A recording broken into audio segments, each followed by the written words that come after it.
اعوذ باللہ من الشیطان الرجیم بسم اللہ الرحمن الرحیم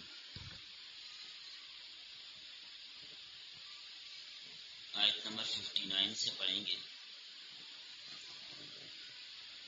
فخلف من بعدہم، پھر خلیفہ بنے ان کے بعد، خلف نااہل لوگ،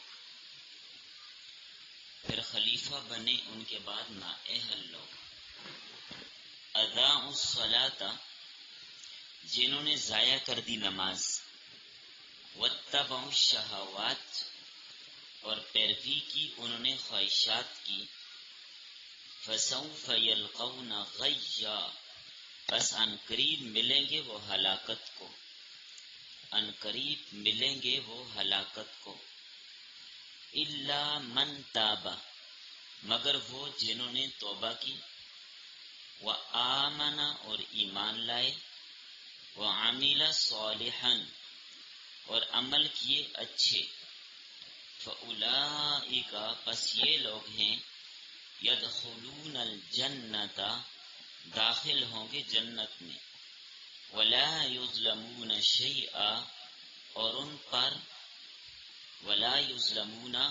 پر ظلم نہیں کیا جائے گا، شیئا، کچھ بھی ان پر ظلم نہیں کیا جائے گا۔ جنات عدن، ہمیشگی کے باغات ہیں، التی وعد الرحمن، وہ جن کا وعدہ کیا ہے رحمان نے، عبادہ، اپنے بندوں کے ساتھ، بالغیب، بن دیکھے، انہ، بے شک شان یہ ہے کہ، کان وعدہ مأتیا، اس کا وعدہ آنے والا ہے، لا یسمعون فیہا، نہیں سنیں گے وہ اس جنت میں، لغوا، کوئی بیہودہ چیز، کوئی بیہودہ بات نہیں سنیں گے، الا سلاما، مگر سلامتی ہی سلامتی، سلام قولا من رب الرحیم، سلامتیاں سنیں گے، وَلَهُمْ رِزْقُهُمْ، اور ان کے لیے رزق ہوگا، فیہا، ان جنتوں میں، بکرتن، پہلے پہر، وعشیا، اور پچھلے پہر، صبح بھی اور شام بھی کھانا وقت پہ ملے گا۔ تِلْکَ الْجَنَّةُ الَّتِی، یہ وہ جنت ہے، نورث، جس کا ہم وارث بنائیں گے، من عبادنا، اپنے بندوں میں سے، کان تقیا، جو پرہیزگار ہوں گے، جو اللہ سے ڈرنے والے ہوں۔ وما نتنزل، اور ہم نہیں اترتے، الا بامر ربک، مگر آپ کے رب کے حکم کے ساتھ، ہم اللہ کے حکم کے ساتھ اترتے ہیں، اس کے بغیر نہیں اترتے۔ لہو، اسی کے لیے ہے، ما بین ایدینا، جو کچھ ہمارے سامنے ہے، وما خلفنا، اور جو کچھ ہمارے پیچھے ہے، وما بین ذالک، اور جو کچھ اس کے درمیان ہے، وما کان ربک نسیا، اور نہیں ہے آپ کا رب بھولنے والا، آپ کا رب بھولنے والا نہیں۔ رب السماوات، وہ رب ہے آسمانوں کا، والارض، اور زمین کا، وما بینہما، اور جو کچھ ان دونوں کے درمیان ہے، فاعبدہ، بس اسی کی عبادت کرو، واصطبر لعبادتہ، اور ڈٹے رہو اس کی عبادت پر، جمے رہو اس کی عبادت پر۔ هل تعلم له سمیا، کیا جانتے ہیں آپ اس کے لیے کوئی ہم نام، یا اللہ کے لیے کوئی ہم نام، کوئی ہم مثل ہے، جانتے ہو آپ؟ بس لکھیے۔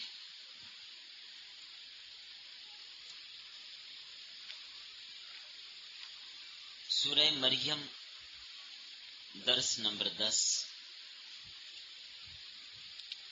آج کے سبق کا عنوان ہے اہل سعادت اور اہل شقاوت کا تذکرہ۔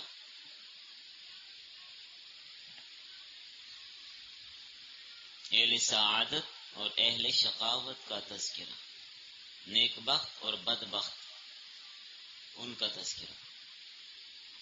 ربط گزشتہ آیات میں سلف صالحین اور انبیاء کا ذکر کیا گیا تھا جو اللہ تعالیٰ کے چنیدہ، پسندیدہ اور برگزیدہ بندے ہیں، ان کا بیان تھا۔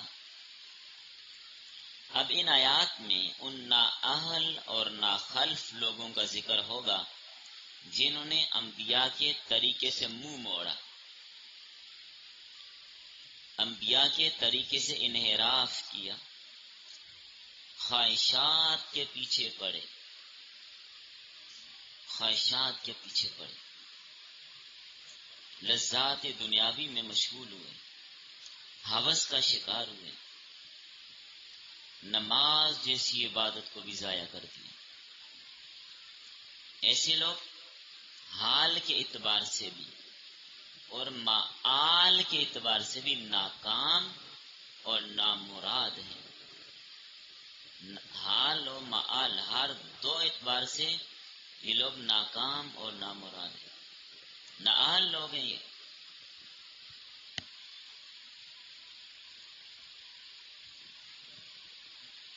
یہ برباد ہو گئے، شاہینوں کے بعد کوے قابض ہو گئے،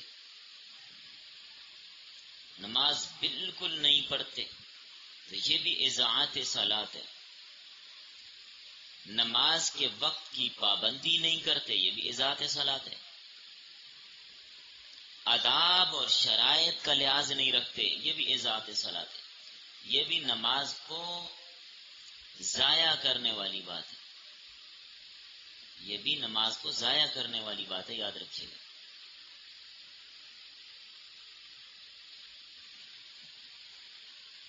تو کتنا بڑا جرم ہے کہ نماز جیسی عبادت کو بھی انہوں نے چھوڑ دیا، اس کو بھی ضائع کر دیا۔ آج کے دور میں بھی اکثریت بے نمازوں کی، اکثریت۔ محلے میں کتنے لوگ ہوتے ہیں؟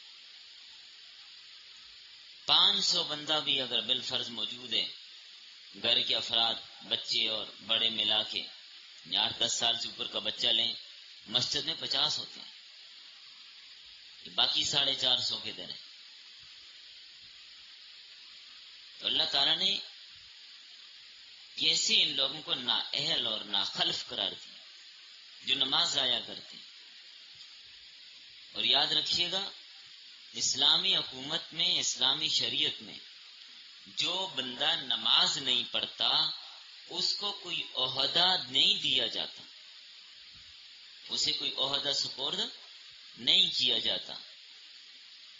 جو نماز نہیں پڑھتا وہ کوئی گورنر، کوئی چیئرمین، کوئی سیکرٹری، کچھ بھی نہیں بن سکتا۔ یہ اصول ہے، اس لیے کہ نماز نہ پڑھنے والا یہ ناخلف ہے، نااہل ہے، تو نااہل مسلمانوں کا لیڈر نہیں بن سکتا۔ لیکن آج کل تو پوچھ ہی کوئی نہیں، چاہے کوئی کچھ بھی ہو، وہ سب کچھ بنے ہوئے ہیں۔ نااہل کو کسی قسم کی وزارت، کسی قسم کا عہدہ نہیں دیا جاتا۔ تو آپ قرآن کریم کی ان آیات پہ غور کیجئے، بے نمازی کو نااہل قرار دیا۔ جو بے نمازی ہے، نماز نہیں پڑھتا، وہ کیا ہے؟ نااہل۔ وہ اس کی صلاحیت نہیں رکھتا کہ وہ کسی پر کوئی لیڈر بنے، اس کو کوئی عہدہ ملے، بالکل نہیں۔ حضرت عمر رضی اللہ تعالیٰ عنہ فرماتے تھے کہ جو بندہ نماز کا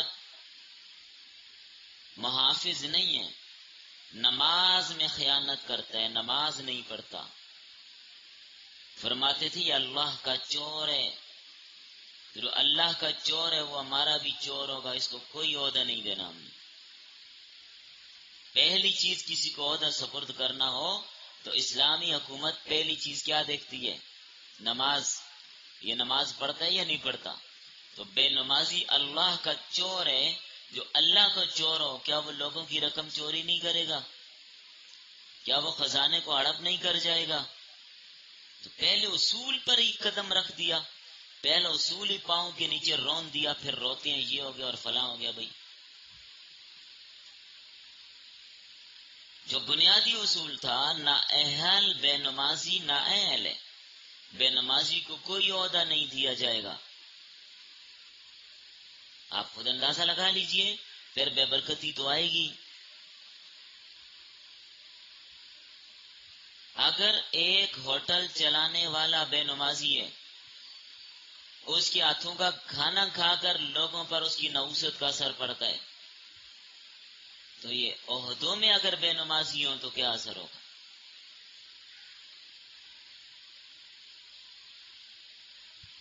فرمایا ہاں جنہوں نے توبہ کر لی، انبیاء کے طریقے کو اپنایا، جہالت اور گمراہی کو چھوڑا، یہ اہل سعادت ہیں، اللہ کے ہاں ان کا اکرام کیا جائے گا۔ تو سعادت کس میں ہے؟ انبیاء کی اتباع کرنے میں، اور شقاوت کس میں ہے؟ انبیاء کے طریقے سے ہٹنے میں، انبیاء سے منہ موڑنے میں۔ تو جو انبیاء کے طریقے سے ہٹ جاتا ہے وہ اہل شقاوت ہوتا ہے۔ بات سمجھ آ گئی؟ فرمایا ان اہل سعادت کے بعد کچھ ناخلف اور نالائق پیدا ہوئے، جنہوں نے نمازوں کو ضائع کیا، خواہش پرستی میں لگے، ان قریب یہ لوگ نامراد ہوں گے، خسارہ پائیں گے۔ ہاں لیکن جس نے توبہ کی، ایمان لایا، اعمال صالحہ کیے، تو پھر وہ جنت میں داخل ہوگا اور پورا پورا بدلہ پائے گا۔ ذرہ برابر بھی اللہ تعالیٰ کسی کے ساتھ کوئی زیادتی نہیں کریں گے، سب کو پورا پورا بدلہ دیا جائے گا، کوئی کسی کے ساتھ زیادتی نہیں ہوگی، سب کے ساتھ انصاف کیا جائے گا، سبھی کے ساتھ انصاف کیا جائے گا، کسی کے ساتھ کوئی زیادتی نہیں ہوگی۔ اللہ کے ہاں زیادتی نام کی، ظلم نام کی کوئی چیز ہی نہیں ہے، وہاں انصاف ہی انصاف ہے۔ فرمایا وہاں پر ہمیشہ کے لیے ان کو باغات ملیں گے، ہمیشہ رہیں گے، ہمیشہ ہمیشہ۔ دنیاوی باغات کی طرح نہیں ہوگے کہ ختم ہو جائیں، نہیں، ختم نہیں ہوں گے، وہ ہمیشہ رہنے والے باغات ہیں، کبھی ختم نہیں ہوں گے۔ یہ نہیں ہو چل رہی سیزن ختم ہو گیا، پھل نہیں ہے، نہیں، ایسا بھی نہیں ہوگا۔ ہر وقت، دن رات، صبح شام، ہر وقت جو چاہیں گے ملے گا، فری میں ملے گا، کچھ کمانے کی ضرورت بھی نہیں ہے، کچھ کمانے کی ضرورت بھی نہیں ہے، مشقتیں برداشت کریں، محنت کریں، مزدوری کریں، نہیں بھائی، فری مل رہا ہے وہاں پہ۔ دنیا میں کیا ہوتا ہے، کتنی مشقت اختیار کرنی پڑتی ہے، کتنی مشقت، صبح شام مرد حضرات کام پہ لگے رہتے ہیں، کوئی مزدوری کر رہا ہے، کوئی فیکٹری میں لگا ہوا ہے، کوئی کہاں کوئی کہاں، ایک اندھیرے میں جاتا ہے، ایک اندھیرے میں واپس آتا ہے، بیوی بیچاری گھر کے کام کھینچ کھینچ کھینچ کے تھک کر چور ہو جاتی ہے، ابھی آٹا گوندنا ہے، کبھی برتن دھونے ہیں، پھر روٹی پکانی ہے، سالن بنانا ہے، سبزیاں کاٹنی، کیا کچھ نہیں کیا جاتا۔ جنت میں مزے ہوں گے، بس کھائیں اور عیاشی کریں، اور کیا ہے، وہاں مزے اڑانے ہیں، وہاں جو چاہیں گے، وَلَكُمْ فِيهَا مَا تَشْتَهِي أَنفُسُكُمْ وَلَكُمْ فِيهَا مَا تَدَّعُونَ، جو چاہیں گے وہی ملے گا، جو جی میں آئے، جو دل کیا وہی ملے گا، کام کچھ نہیں کرنا۔ نیا سوٹ بنانے کے لیے بازار جا کر پھرنے کی ضرورت نہیں ہے کہ بازار جاؤ، گھومو پھرو، جی سوٹ پسند آیا نہیں آیا، مہنگے، جی پسند تو آیا لیکن پیسے بہت زیادہ ہیں، چلو واپس، نہیں، ایسا بھی نہیں ہوگا۔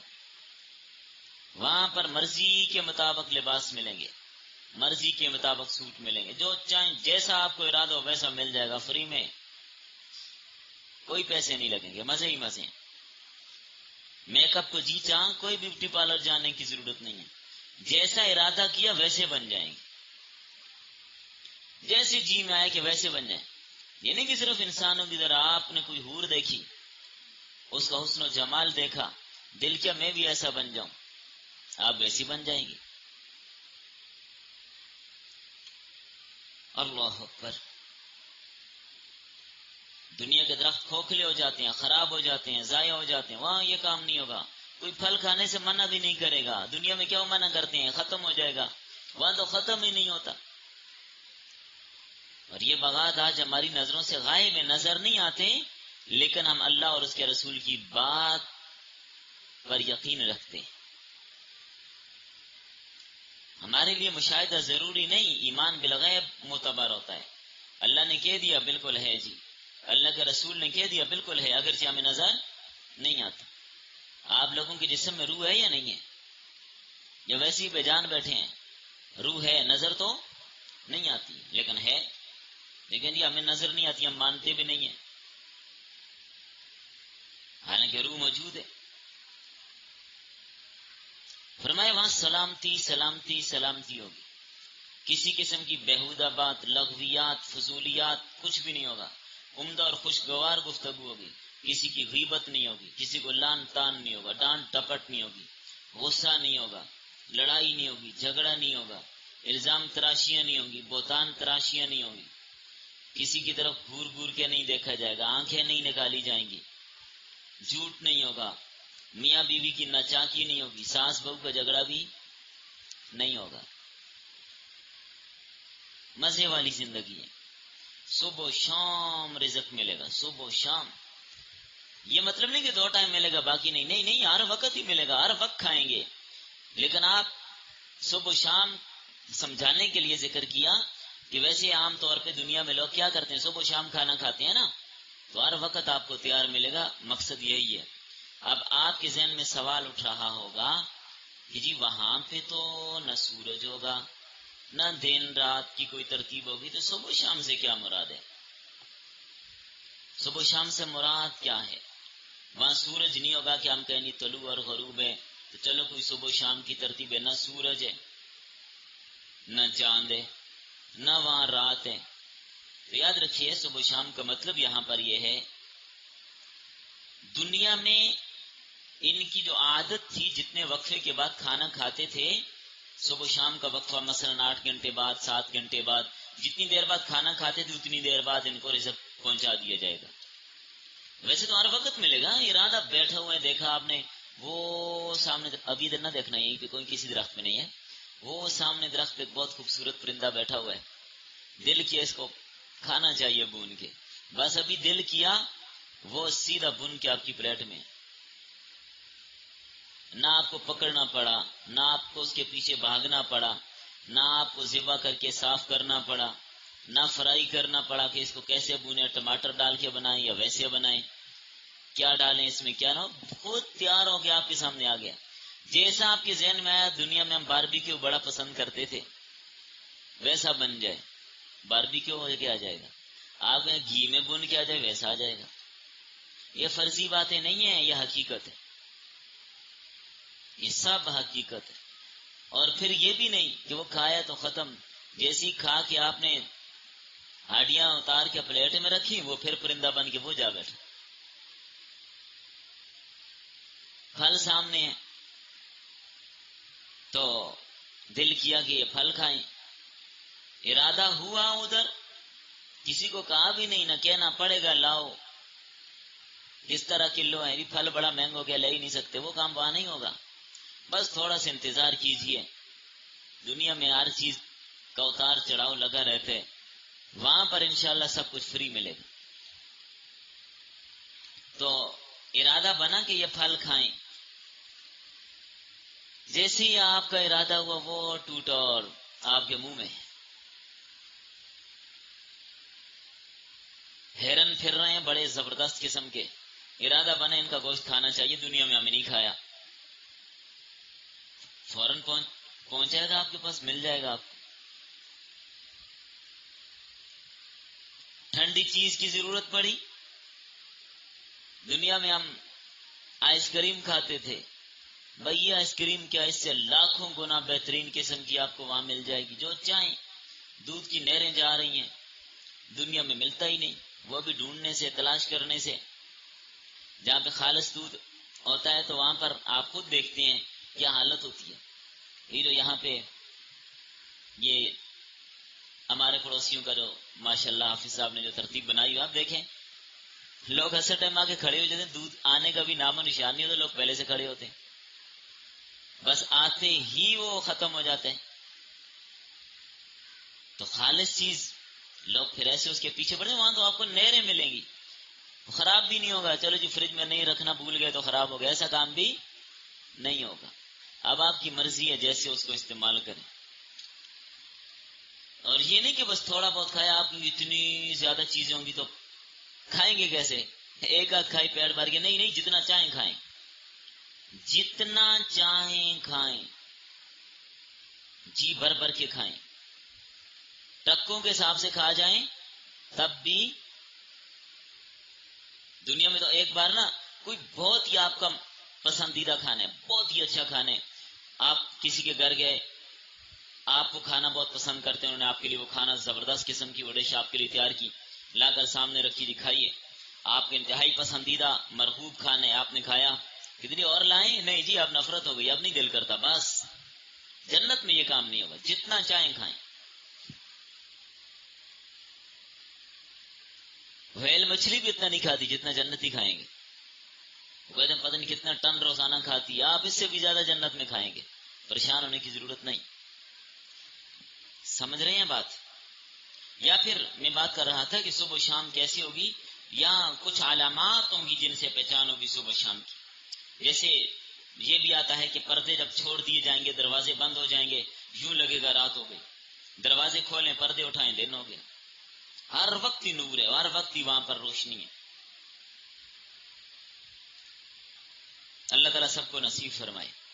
فرمایا ہم اپنے بندوں کو اس جنت کا وارث بنائیں گے جو متقی اور پرہیزگار ہوں گے. وارث کون بنے گا؟ شرائط بتا دی, جو متقی اور پرہیزگار ہوں گے. تقوی کی بڑی اہمیت ہے. قرآن کریم نے بار بار تقوی کی اہمیت پہ زور دیا.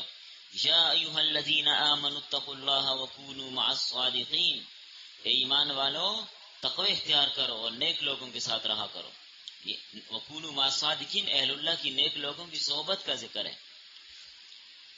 دین والوں کی صحبت میں بیٹھا کرو. صحبت کا بہت بڑا اثر ہوتا ہے. یا ایھا الذین آمنوا اتقوا اللہ حق تقاتی, اللہ سے ایسے ڈرو جیسا کہ ڈرنے کا حق, ایسے تقوی اختیار کرو. تقوی کیا چیز ہے؟ تقوی سے مراد یہاں پر عقیدے کا تقوی ہے. جو کفر اور شرک سے بچنے والا ہو, مشرک نہ ہو, وہ جنت میں داخل ہوگا. جس کا عقیدہ گڑبڑ ہے وہ جنت میں نہیں جائے گا. نمبر 2, کبائر سے بچنا, یہ بھی تقوی ہے. کبائر سے بچتا ہو, فرائض کی پابندی کرتا ہو, فرائض کی پابندی, صغائر سے بچتا ہو, شکوک اور شبہات سے بچنا, یہ بھی تقوی ہے. شاہ ولی اللہ محدث دہلوی رحمہ اللہ فرماتے ہیں محافظت بر حدود شرع کا نام تقوی. ایک جملے میں مسئلہ حل کیا. محافظت بر حدود شرع کا نام کیا ہے؟ تقوی. کیا مطلب؟ یعنی اللہ کی مقرر کردہ حدود کی حفاظت کا نام تقوی ہے. ان حدود سے تجاوز نہیں کرنا. ان حدود سے مراد عقیدے کی حدود, اعمال ہیں, اخلاق ہیں, شریعت کی تمام حدود ہیں. تو جنت کا وارث وہ بنے گا جو متقی ہے, جو اللہ سے ڈرنے والا ہے. اس لیے بار بار اللہ فرماتے ہیں تقوی تقوی تقوی. یہ نکاح والی آیات میں جو تقوی والی آیات پڑھی جاتی ہیں, یا ایھا الذین آمنوا اتقوا اللہ حق تقاتہ ولا تموتن الا وانتم مسلمون, یا ایھا الناس اتقوا ربکم الذی خلقکم الی آخرہ. یا ایھا الذین آمنوا اتقوا اللہ وقولوا قولا سدیدا. تقوی والی آیات نکاح کے خطبے میں پڑھی جاتی ہیں. کیا مطلب؟ تقوی ہوگا تو زندگی کی گاڑی چلے گی, ورنہ نہیں چل سکتی. تقوی ایک بریک کا نام ہے. تقوی کس کا نام ہے؟ بریک. بس آسان بات ہے, بریک ہوگی تو انسان گناہ سے بچ جاتا. ایک آدمی نئی گاڑی خرید کے لاتا ہے, بڑی زبردست گاڑی ہے, نئی گاڑی ہے, اس کے اندر بریک نہیں ہے, گاڑی میں بریک نہیں ہے. آگے کوئی کھڈا آ گیا, دوسری گاڑی آ گئی, آگے اونٹ آ گیا, بھینس آ گئی, بچ سکتے ہیں؟ کہتے میری گاڑی تو بالکل نئی ہے, نیا انجن ہے, سب کچھ ٹھیک ہے, 0 میٹر ہے, لیکن اس کے اندر بریک نہ ہو, کیا خیال ہے, بچ جائے گا یا مرے گا؟ گاڑی بھی جائے گی, خود بھی جائے گا. آگے کوئی اور گاڑی آ جائے، آگے کھڈا آ جائے، آگے درخت آ جائے، آگے کوئی نہر آ جائے، کیسے بچے گا؟ بریک نہیں ہے، کیسے روکے گا اس کو؟ تو بریک ہوگی تو بچ جائے گا، بریک نہیں ہے تو نئی گاڑی بھی بچ نہیں سکتی۔ اب پرانی گاڑی ہے، بہت پرانی ہے، وہ 1940 کے ماڈل کی ہے، لیکن بریکیں اس کی ٹھیک ہیں، باحفاظت منزل پہ پہنچ سکتے ہیں، کیا بریک موجود ہے، روک سکتے ہیں۔ تو تقویٰ بھی بریک کا نام ہے، کہاں پر ہم نے رکنا ہے، تقوی کی بریک لگے گی، رک جائے گا۔ یہ کبیرہ گناہ ہاتھ روکنا ہوگا، یہ تقویٰ روکے گا۔ یہ فلاں گناہ ہاتھ روکنا ہوگا، اپنے آپ کو روک، یہ تقویٰ بریک ہے۔ تو بریک ہوگی تو کامیاب ہوں گے، بریک نہیں ہے تو کامیاب منزل تک نہیں پہنچ سکتے۔ اللہ اکبر۔ فرمایا انبیاء کے زمانے کے بعد کچھ نااہل لوگ پیدا ہوئے، جیسے یہود و نصارہ، جنہوں نے دین میں تحریف کی۔ آج بھی ایسا کرنے والے اس بات میں شامل ہیں، جو بدعات ایجاد کرتے ہیں، الہات کے دروازے کھولتے ہیں، نمازوں کو ضائع کرتے ہیں، دین کا حلیہ بگاڑ کے رکھتے ہیں۔ نااہل لوگ ہیں، ناخلف لوگ ہیں۔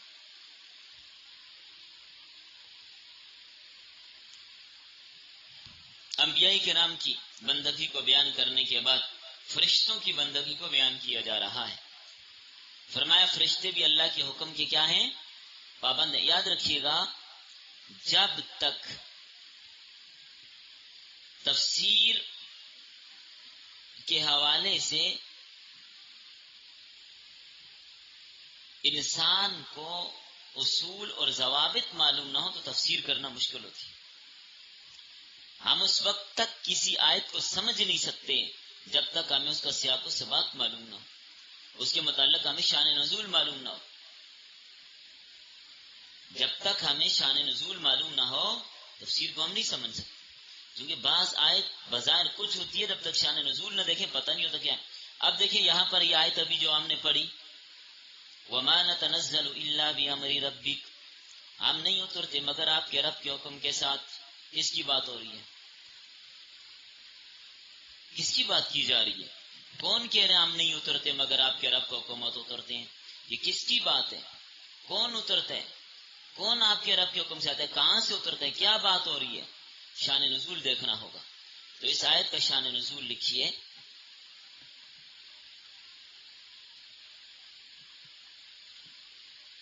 نبی صلی اللہ علیہ وسلم کو جبرائیل علیہ السلام کی آمد کا بڑا انتظار ہوتا، بڑا شوق ہوتا، جبرائیل آئیں ملیں، جبرائیل آئیں ملیں، بڑا شوق۔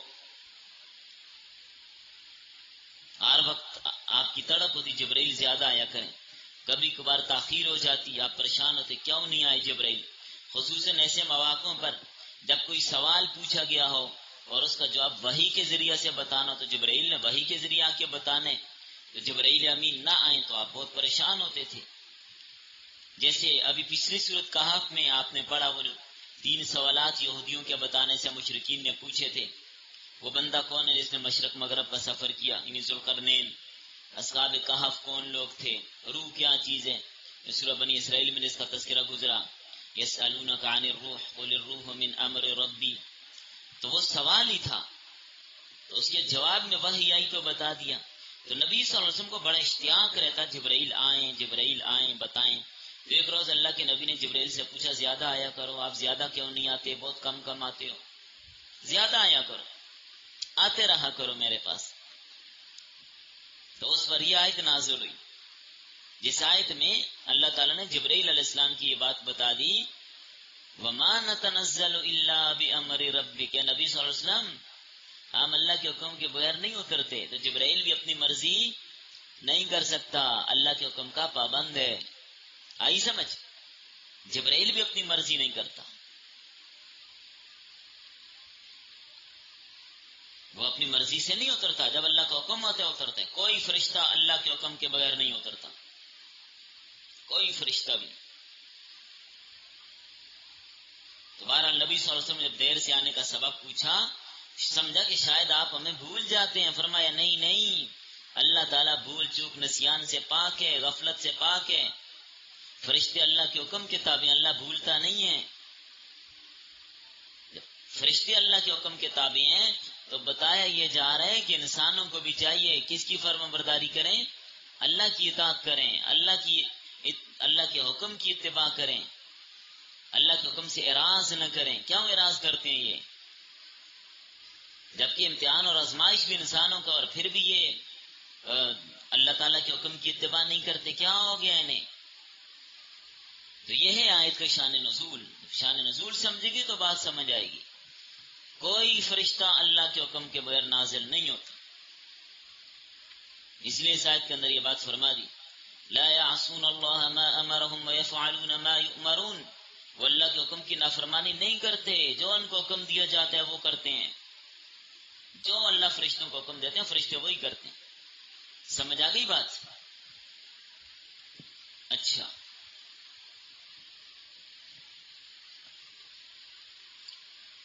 تو بہرحال اس آیت کا ربط یوں بھی سمجھ سکتے ہیں کہ پہلے جنت کا ذکر تھا، اب جنت میں لے جانے، جنت کو دیکھ کے آنے والے اور جنت کی خبر لانے والے جبرائیل کا ذکر ہو رہا ہے.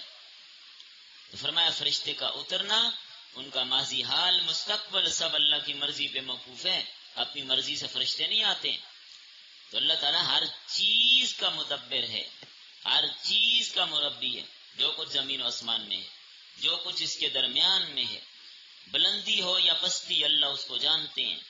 کوئی اتار چڑھاؤ اللہ اس کو جانتے ہیں. کون کیا کر رہے اللہ ہر وقت ہر لمحے اس کو جانتے ہیں.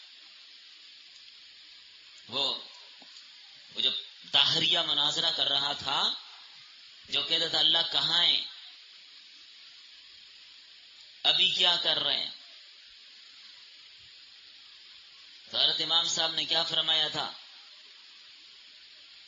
کہ اللہ نظر نہیں آتا، کہاں پہ ہے. ایک اس کا یہ سوال تھا. اس کے جوابات یہ کہ ابھی کیا کر رہے ہیں، ابھی کیا کر رہے ہیں. حضرت نے فرمایا بھائی بات سنو، کتنی دیر سے آپ کرسی پر بیٹھے ہوئے گفتگو کر رہے ہو، میں آپ کے سامنے کھڑا ہوں، جواب میں دے رہا ہوں. اصول یہ ہوتا ہے کہ سائل کھڑا ہوتا ہے، مجیب بیٹھا ہوتا ہے، لہذا آپ کھڑے ہو جاؤ میں بیٹھوں گا. لوگوں نے کہا جی انصاف کی بات ہے، جواب وہ دے رہے ہیں تیرے ہر اعتراض اور سوال کا، بیٹھا ہوا تو ہے، کھڑا ہو جا، کھڑے ہو کر سوال کر. ان کو بیٹھا، حضرت کو کرسی پہ بیٹھایا. حضرت نے پوچھا اپنا سوال اب دوبارہ دہرا. کہنے لگا میں یہ پوچھ رہا ہوں کہ اللہ اس وقت کیا کر رہا ہے. حضرت نے کہا ابھی بھی یقین نہیں آیا، تیرے جیسے اتنے بڑے آدمی کو اٹھا کر سائڈ پہ کر دیا اور مجھے بٹھا دیا، یہ کر رہا ہے. سمجھ آ گئی بات؟ تو بہرحال سب کچھ، ہر چیز کی تدبیر اللہ کرتا ہے، سب کچھ اس قبضے قدرت میں، لہٰذا اس کی بندگی میں لگے رہو. وقی کی تاخیر سے نبی صلی اللہ علیہ وسلم آپ پریشان نہ ہو. وقی میں تاخیر کسی مصلحت کی بنیاد پر ہوتی ہے. اللہ تعالیٰ بے مثل ہے، اس کا کوئی نام نہیں ہے. تو اس آیت سے معلوم ہوا کہ عبادت تو کرنی ہے، لیکن کس کی کرنی چاہیے؟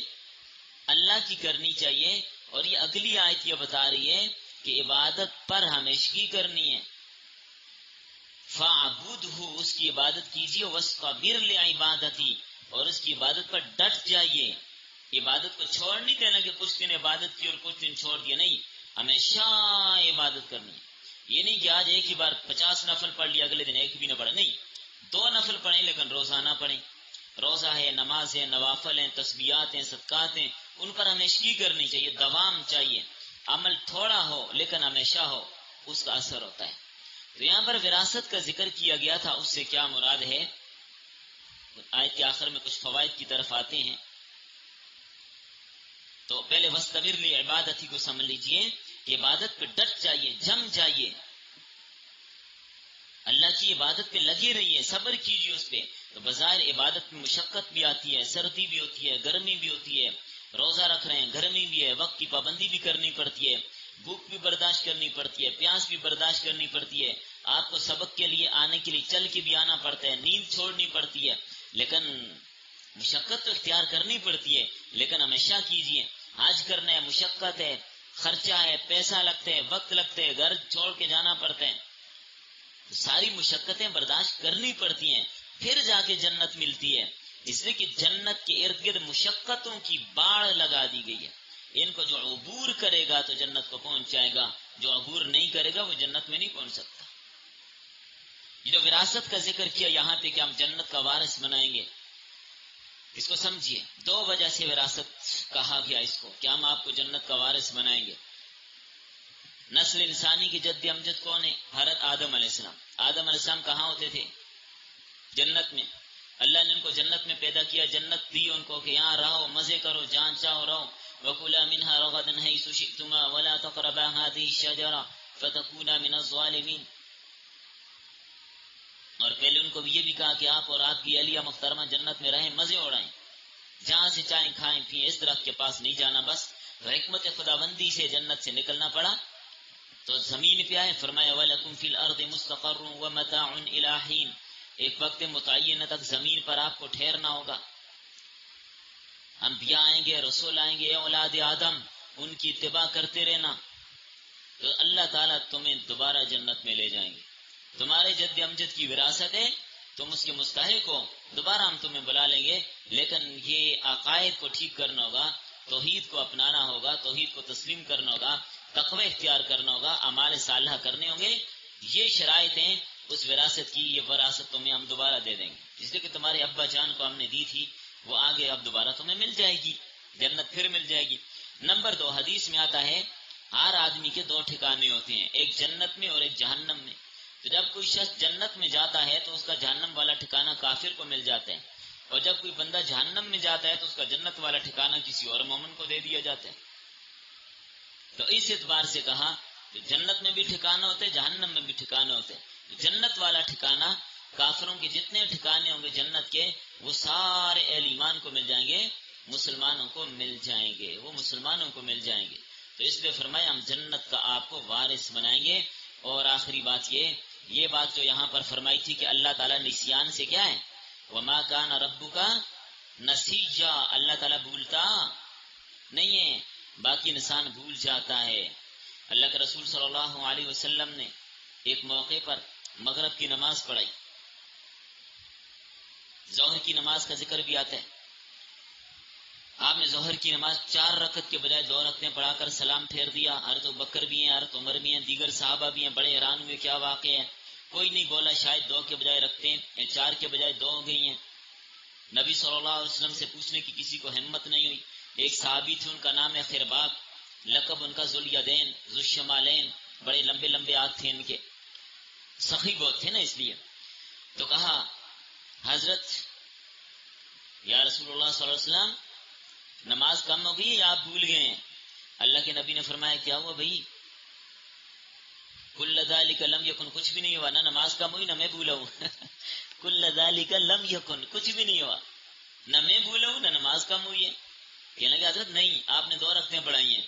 نبی صلی اللہ علیہ وسلم نے باقی حاضرین سے پوچھا ہاں بھائی اصدق ذوالیدین، کیا یہ ذوالیدین ٹھیک کہہ رہے ہیں کہ میں نے 2 رکعتیں پڑھائی ہیں؟ تو حضرات صحابہ نے فرمایا جی یا رسول اللہ ٹھیک کہہ رہے ہیں، آپ نے 2 رکعتیں پڑھائی ہیں۔ تو پھر سجدہ سہو سے نماز کو مکمل کیا گیا، اور آپ نے فرمایا کیا انما انا بشر انسا کما تنسون فاذا نسیت فذکرونی، فرمایا میں بھی بشر ہوں، بھول جاتا ہوں، جب بھول جایا کروں مجھے یاد دلا دیا کرو۔ یہ بخاری اور مسلم کی روایت ہے۔ انسان بھول جاتے لیکن اللہ بھولنے والا نہیں ہے، اللہ نہیں بھولتا، اللہ کی ذات نہیں بھولتی، باقی سب بھولتے ہیں۔ ایک دفعہ نبی صلی اللہ علیہ وسلم مغرب کی نماز پڑھائی، تحیات بھول کے کھڑے ہو گئے، لقمہ دیا، 3 رکعتیں پڑھانے کے بعد سلام پھیر دیا۔ تو اللہ تعالیٰ عملاً ایسا کروانا چاہتے ہیں نا، تاکہ لوگوں کے لیے مسئلہ سیکھنا سمجھنا آسان ہو جائے، لوگوں کو مسائل آ جائیں۔ واجبات جب چھوٹ جاتے ہیں، واجبات میں تکرار ہو جاتے ہیں، فرائض میں تکرار ہو جائے، فرائض میں تاخیر ہو جائے، واجب میں تاخیر ہو جائے، واجب میں کمی ہو جائے، تو سجدہ سہو سے نماز کی کیا ہو جاتی ہے؟ تلافی ہو جاتی ہے۔ اللہ نہیں بھولتا۔ جن لوگوں نے کہا کہ اللہ بھولتا ہے ان کا نظریہ عقیدہ باطل ہے، ان کے عقیدے کا کوئی اعتبار نہیں ہے، اللہ بھولتا نہیں ہے۔ تو روافض جو یہ عقیدہ اپناتے ہیں کہ اللہ بھولتا ہے، اللہ بالکل نہیں بھولتا، اللہ کو بھول نہیں ہوتی، سب کچھ اس کے علم میں ہے۔ چلیں بس